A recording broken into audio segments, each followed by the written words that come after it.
यह भारत का वो कुंड है जहां भगवान परशुराम ने अपनी मां की हत्या करने के बाद अपने हाथ से चिपकी हुई कुल्हाड़ी से मुक्ति पाई थी।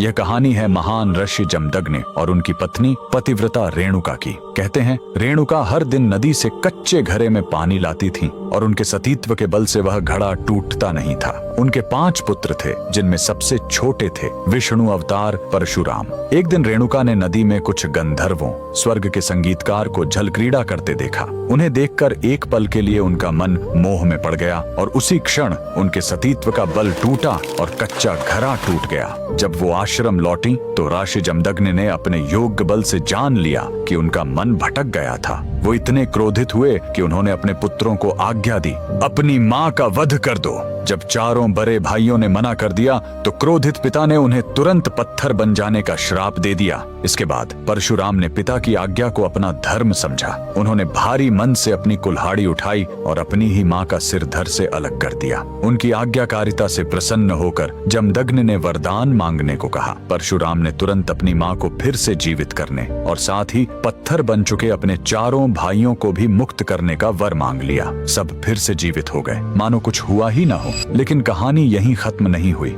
मातृ हत्या का पाप उस कुल्हाड़ी पर एक दाग की तरह चिपक गया और वो उनके हाथ से अलग ही नहीं हो रही थी। उस पाप से मुक्ति पाने के लिए वह दर दर भटकते रहे, लेकिन कोई भी तीर्थ उस कुल्हाड़ी को छुड़ा नहीं सका। अंत में वह पहुंचे पूर्वी हिमालय की लोहित नदी के किनारे और जैसे ही उन्होंने इस कुंड के जल को छुआ, चमत्कार हुआ। कुल्हाड़ी अपने आप उनके हाथ से छूट गई। यही पवित्र स्थान आज अरुणाचल प्रदेश में परशुराम कुंड के नाम से जाना जाता है। आज भी हर साल मकर संक्रांति पर हजारों श्रद्धालु यहाँ इस विश्वास के साथ डुबकी लगाने आते हैं कि यह कुंड उनके सारे पापों को धो डालता है, ठीक वैसे ही जैसे इसने स्वयं भगवान परशुराम को पाप मुक्त किया था। भगवान परशुराम को दिल से मानने वाले सभी